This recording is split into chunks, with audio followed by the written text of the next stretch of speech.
C'était un été doux, chargé de parfums de terre chaude et de feuilles froissées. Anne, 37 ans, venait d'arriver en Bourgogne pour superviser une série de reportages photographiques sur les domaines viticoles de la région. Sa vie parisienne, rythmée par les projets, les dîners improvisés et les sollicitations permanentes, lui avait laissé un goût d'asphyxie. Elle avait ressenti ce besoin viscéral de silence, de lenteur, d'authenticité, et c'est au cœur des collines vallonnées, parmi les rangées de cèpes centenaires, qu'elle avait trouvé ce qu'elle cherchait sans le savoir. Le domaine de M. Delaunay n'était pas le plus connu, ni le plus vaste, mais son vin, paraît-il, avait une profondeur que seule la patience pouvait produire. On l'appelait simplement le vigneron. À 66 ans, Gabriel Delaunay vivait seul sur ses terres, dans une maison de pierre aux volets décolorés, avec pour seule compagnie un chien discret et le murmure perpétuel des fûts. Anne était venue pour 3 jours. Elle pensait photographier les caves, interviewer l'homme, recueillir quelques anecdotes. Mais, dès leur première rencontre, quelque chose avait flanché dans l'air. Il avait ouvert la porte en silence, l'avait observé un instant de ses yeux d'un gris pâle, puis lui avait fait signe d'entrer sans un mot. Elle s'était sentie jaugée, saisie, puis accueillie. D'une manière brusque mais franche, presque intime. Il l'appelait mademoiselle, toujours avec un léger sourire dans la voix. Elle n'osait pas encore dire Gabriel. Elle disait vous, mais pensait tu dans le silence de son esprit. Le 2e jour, elle avait voulu visiter la cave. Il avait hésité, puis s'était contenté d'un d'accord, mais suivez-moi doucement, les marches sont vieilles. La trappe s'était ouverte dans un craquement, et un souffle de terre fraîche était monté à sa rencontre. En descendant derrière lui, elle avait vu la manière dont la lumière dessinait ses épaules, la lenteur assurée de ses gestes, la façon presque animale dont il semblait sentir chaque pierre sous ses pieds. Le silence de la cave n'était pas vide. Il était plein de cette respiration sourde, presque charnelle, des fûts pleins.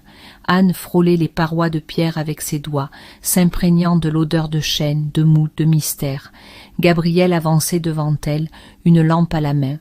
À un moment, il s'était retourné et leurs regards s'étaient croisés dans la pénombre. « C'est ici que le vin devient ce qu'il est », avait-il murmuré, la voix rauque. « Il faut de l'ombre, du temps et du silence. » Elle n'avait rien répondu, mais quelque chose dans sa poitrine s'était resserré, comme un fil tendu trop vite.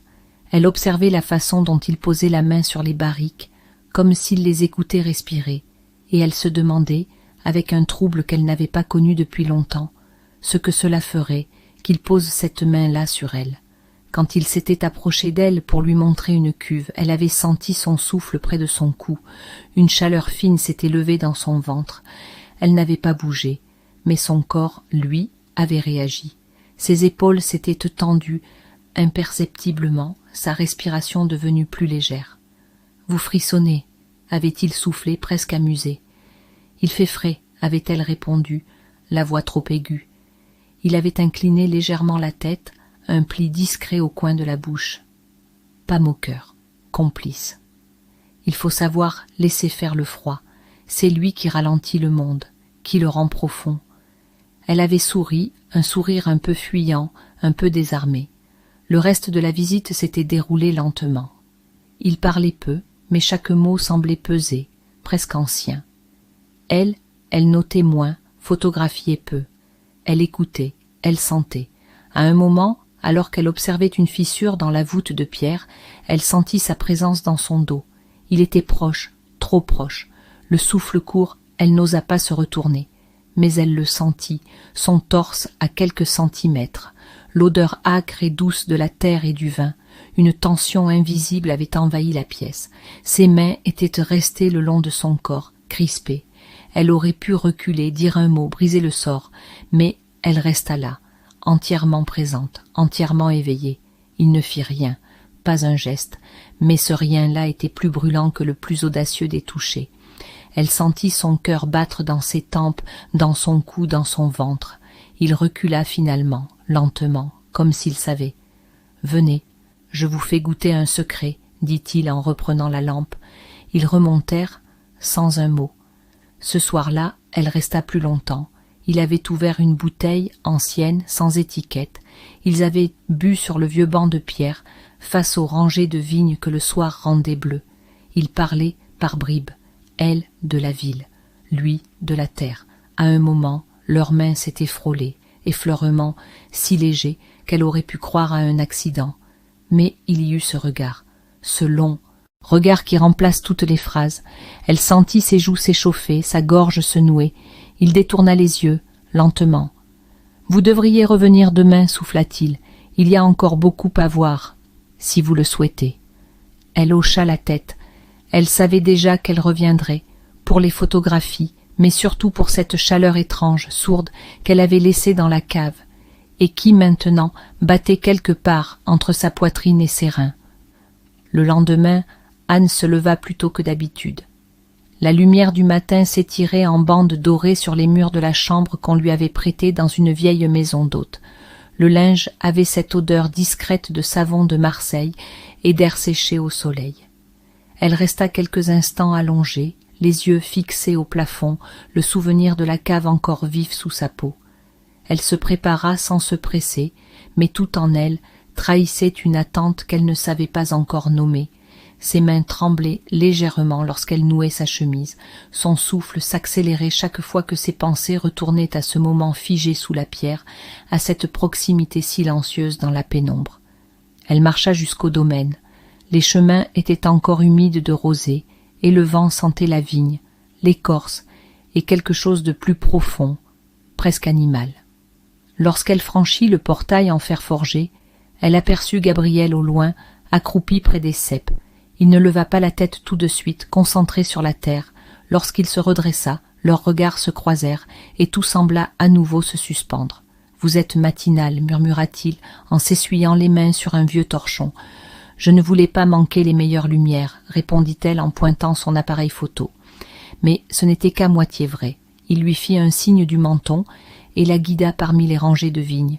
Il parlait de la terre comme d'un corps qu'il fallait écouter, ménager, comprendre. Elle notait, posait des questions, mais chaque mot qu'elle prononçait vibrait sur une autre corde. Il la regardait parfois un peu trop longtemps, parfois pas du tout, et chaque fois qu'elle marchait un pas derrière lui, elle sentait sa nuque se réchauffer. Vers midi, ils s'assirent sous un grand noyer à l'ombre mouvante. Il avait apporté du pain, du fromage, des fruits, un vin jeune tiré du fût la veille. Anne mordit dans une figue trop mûre et le jus sucré coula sur ses doigts. Gabriel la regarda, puis tendit sa serviette sans un mot. Elle la prit, mais leurs doigts se frôlèrent. Juste un instant, mais cela suffit. Un frisson remonta le long de son bras. Elle releva les yeux et le vit la regarder autrement, comme s'il l'avait toujours regardée ainsi, mais qu'elle n'avait jamais osé le remarquer. « Vous êtes seule à Paris ?» demanda-t-il doucement, comme on effleure une porte entr'ouverte. Elle acquiesça. Il ne répondit pas, mais elle lut dans la tension de sa mâchoire que sa question n'était pas anodine. Après le repas, il lui proposa de repasser par la cave. Elle n'hésita pas. Elle ne voulait pas rentrer, pas tout de suite, pas encore. Le même escalier, la même odeur de mou, mais cette fois quelque chose avait changé. Anne descendit la première, cette fois, et sentit son cœur cogner plus vite à chaque marche. Il la suivait, près, très près, trop près. Lorsqu'elle atteignit la dernière marche, elle s'arrêta, sans se retourner. Elle entendit son souffle juste derrière elle, long, lent, chargé d'un silence lourd, presque vibrant. « Vous n'avez pas froid aujourd'hui ?» demanda-t-il derrière elle. Elle secoua la tête, mais ce n'était pas vrai. Elle avait froid et chaud, et mille sensations entremêlées qu'elle n'arrivait plus à distinguer. Son regard s'égara sur les murs humides, sur les rangées de barriques sombres, sur la lumière tremblante de la lampe qu'il avait accrochée à un crochet de fer. Gabriel s'approcha, à pas lents. Elle ne bougea pas. Elle savait, tout en elle savait déjà. Il était maintenant à quelques centimètres. Elle sentait la chaleur de son torse dans son dos, ses mains toujours le long de son corps, mais tendues, hésitantes. Un frisson parcourut son échine, puis il parla, sa voix plus basse, plus rugueuse que jamais. Il y a des silences qui ne sont pas vides. Elle ferma les yeux. Sa respiration s'accéléra. Elle sentit une chaleur douce monter en elle, diffuse, lancinante, comme un feu qu'on n'ose pas encore attiser, mais qu'on ne veut plus éteindre. Il ne la toucha pas. Mais ses mots, son souffle, son immobilité contrôlée, la frôlaient d'une manière bien plus intime que la main la plus audacieuse. Elle se retourna enfin, lentement. Il était là, droit, ses yeux profondément ancrés dans les siens. Leurs visages n'étaient plus qu'à un souffle l'un de l'autre. Elle leva la main, presque malgré elle, et effleura le col de sa chemise, rêche de poussière et de chaleur. « Pourquoi moi ?» demanda-t-elle dans un souffle. Il prit un temps, puis, la voix grave, il répondit « Parce que vous écoutez, et que ça devient rare. » Elle aurait voulu dire quelque chose, mais les mots ne suivaient plus.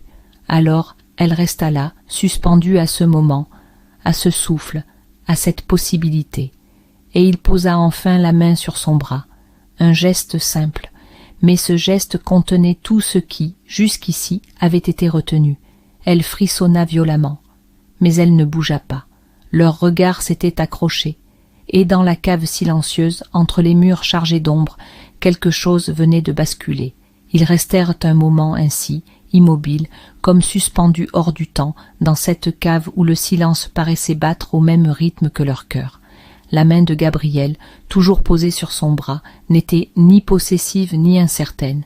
Elle était là, simplement, chaude, ancrée, vivante. Anne n'osait plus respirer. Elle fixait son visage à demi dans l'ombre marquée par les années, par la fatigue, par le soleil de la terre et la solitude, et pourtant, en cet instant, d'une beauté brute, presque primitive. Elle ne savait plus s'il fallait reculer ou avancer, s'il fallait parler ou se taire. Tout son corps était tendu comme une corde prête à rompre ou à vibrer. Et dans ce balancement fragile, Gabriel fit un pas de plus. Il leva une main vers son visage, lentement, comme si chaque geste devait être accepté par l'air lui-même. Ses doigts effleurèrent une mèche de cheveux tombée sur son front, un contact si léger qu'elle en eut le souffle coupé. Puis il la replaça derrière son oreille, ses phalanges frôlant sa joue. Un vertige la traversa. Elle sentit sa gorge se serrer, comme si elle contenait trop d'émotions, trop de mots refoulés. « Je ne devrais pas, murmura-t-il, la voix basse, presque rauque. « Je sais, répondit-elle dans un souffle, mais elle n'avait pas reculé. Leurs souffles se mêlaient à présent. Le vin, la cave, le silence, tout semblait s'effacer autour d'eux. Il n'y avait plus que ce regard, ses doigts, cette chaleur étourdissante. Anne sentait ses jambes vaciller sous la tension accumulée. Le moindre geste devenait un cri intérieur. Puis Gabriel posa sa main sur sa nuque. Il n'y avait aucune brutalité dans ce geste, mais une certitude, une retenue aussi. Il la tira doucement vers lui. Anne ferma les yeux un instant, le cœur cognant contre ses côtes. Elle pouvait sentir sa respiration contre ses lèvres, sa chaleur, son hésitation tremblante. Et enfin, leurs bouches se touchèrent. Le baiser fut d'abord fragile, à peine un effleurement, une question silencieuse. Mais c'était suffisant pour qu'un frisson immense la parcourt, pour que son ventre se noue et que ses doigts cherchent appui contre la chemise de lin. Puis leurs lèvres se retrouvèrent à nouveau, cette fois plus lentes, plus profondes, comme si ce moment s'écrivait depuis des jours, depuis des mois peut-être, depuis ce tout premier regard sur le seuil de la maison en pierre. Elle sentait sous ses paumes la force contenue de ses épaules, la chaleur qui émanait de lui, la rugosité douce de sa barbe contre sa peau. Il l'entourait, mais sans l'envahir, il l'accueillait, et elle se laissa aller à cette étreinte muette, à ce besoin qui montait en elle comme une vague longtemps retenue. Lorsqu'ils se séparèrent enfin, haletants, les yeux brillants, ils ne dirent rien. Ils n'en avaient pas besoin. L'air avait changé. Le sol, les murs, eux-mêmes, plus rien n'était pareil. Une frontière avait été franchie, et personne ne cherchait à la reculer. Gabriel tendit la main, sans un mot. Elle la prit. Ils montèrent lentement l'escalier de pierre, encore pénétrés par cette cave qui avait tout vu, tout entendu. Lorsqu'ils sortirent à l'air libre, le ciel avait viré au gris pâle. Une légère pluie commençait à tomber, fine comme une caresse. Anne leva le visage vers les nuages, comme pour se recentrer, se laver de la confusion intérieure. Mais c'était inutile. Elle ne voulait pas revenir en arrière. « Vous pouvez rester pour le repas ?» demanda Gabriel, les yeux posés sur elle avec une douceur désarmante. Elle hocha la tête, muette. Oui, bien sûr qu'elle allait rester. Ils rentrèrent dans la maison, où flottait l'odeur familière du bois sec et de quelque chose mijotant lentement. Gabriel ouvrit la fenêtre sur le jardin détrempé, tandis qu'Anne s'installait près de la grande table rustique. Tout en elle vibrait encore du baiser, mais elle ne voulait pas que cela devienne un accident, un égarement. Elle voulait s'ancrer dans ce moment, le laisser se déployer lentement, comme le vin dans le verre. Il posa devant elle un verre de blanc trouble, à peine tiré du fût. Non filtré, dit-il simplement. Elle le porte à ses lèvres. Il était brut, chaud, presque vivant. Comme vous, ajouta-t-il. Elle le fixa, les yeux agrandis par l'audace, mais il ne souriait pas. Il était grave, sincère. Le repas fut simple, mais elle ne s'en souviendrait que comme un rêve, les gestes, les regards, les silences qui pesaient plus que les mots. Lorsqu'il s'approcha derrière elle pour attraper une assiette, ses doigts frôlèrent son dos et un frisson la parcourut. Elle sentit son souffle s'accélérer, son cœur s'emballer à nouveau. Ce n'était pas terminé, ce n'était qu'un début. La soirée tomba lentement, comme une brume douce qui enveloppait les collines et étouffait le monde extérieur. Le repas terminé, Anne aida Gabriel à débarrasser, leurs gestes se croisant, se frôlant, sans qu'aucun d'eux ne les précipite. Chaque contact devenait un langage en soi, chaque silence entre eux une tension suspendue. Gabriel alluma une petite lampe sur le vaisselier, laissant la pièce dans une lumière tamisée, chaleureuse, intime. Le feu dans le poêle diffusait une chaleur basse, constante, et le bois crépitait doucement, comme s'il participait, lui aussi, à la lente progression de ce moment qui glissait lentement hors du temps. Ils s'assirent sur le banc près de la cheminée, un verre de vin à la main. Le silence n'était pas gênant, il était lourd de présence. Anne sentait chaque battement de son cœur dans sa poitrine, une chaleur diffuse lui nouait le ventre, tandis que sa peau semblait écouter chacun de ses mouvements, comme prête à anticiper le frôlement, le souffle, la proximité. Gabriel la regardait à travers les ombres mouvantes. Son visage semblait plus marqué, plus vrai aussi, avec cette gravité douce que seuls les hommes qui n'ont plus besoin de parler trop portent naturellement. Il leva la main, la posa sans hâte sur le dossier derrière elle, leur proximité devenant presque insoutenable. « Il y a longtemps que je ne me suis pas senti vivant de cette manière, dit-il enfin, la voix rauque et retenue. Elle ne répondit pas tout de suite. Ses yeux restèrent sur la flamme qui dansait dans l'âtre, puis elle tourna la tête lentement, croisa son regard.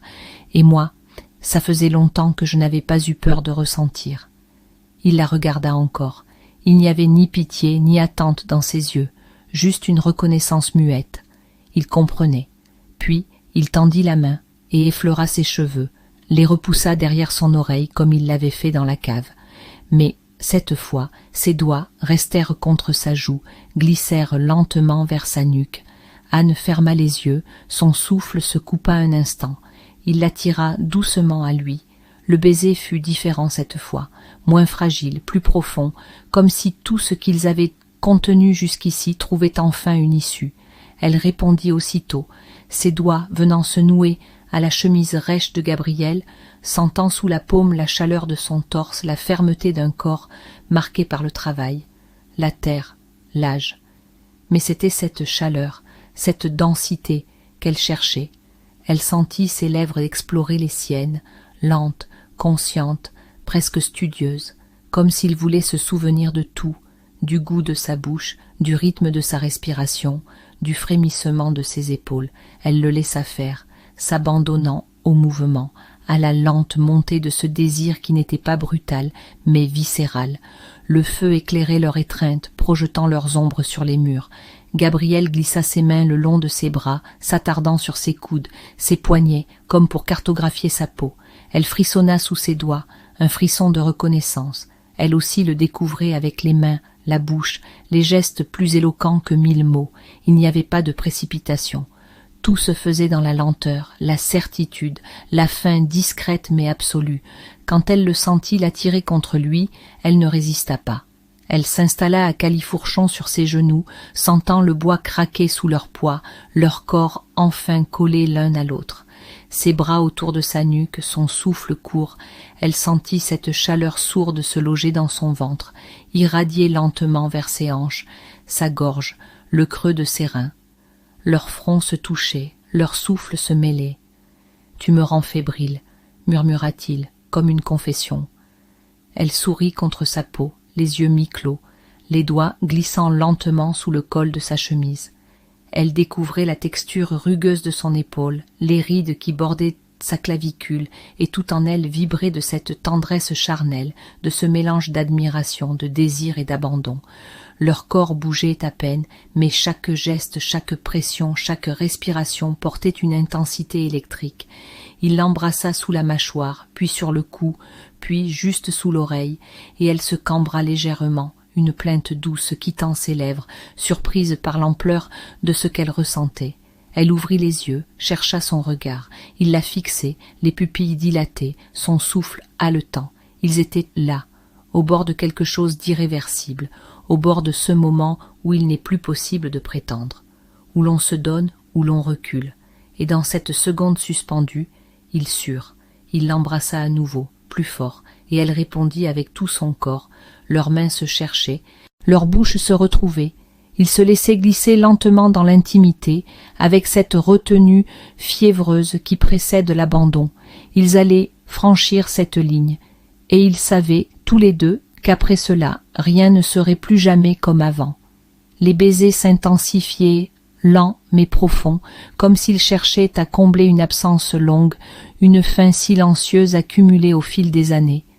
Anne se laissait faire, glissant peu à peu dans cette chaleur diffuse, dans cette étreinte feutrée qui semblait réécrire tout ce qu'elle croyait connaître de la tendresse.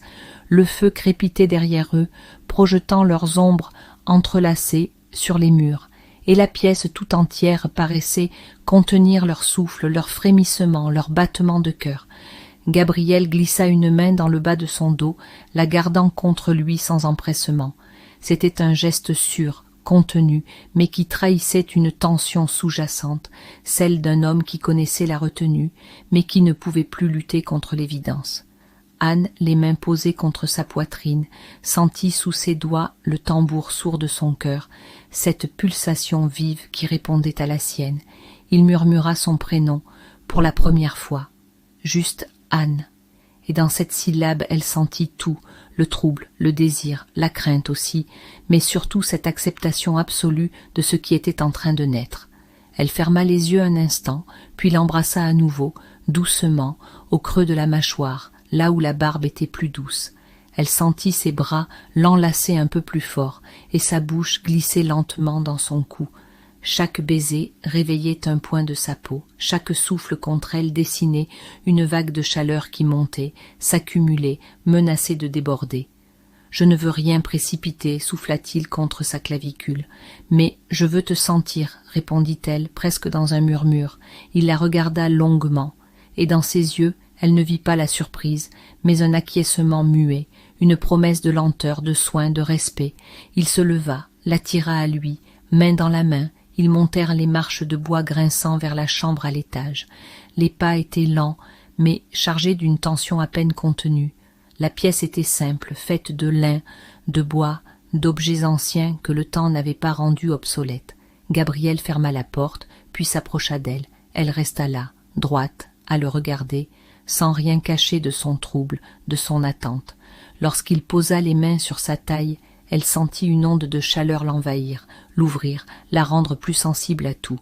Elle frissonna, ses doigts glissèrent doucement le long de son dos, dessinant les courbes de son corps avec la délicatesse d'un homme qui ne cherche pas à conquérir, mais à connaître. Elle leva les bras, accueillit son toucher, leur lenteur devenait leur force. Rien n'était volé, tout était offert, accepté, accueilli. Leurs vêtements tombèrent, un à un, sans urgence. Chacun découvrait l'autre dans la lumière pâle filtrée par les rideaux.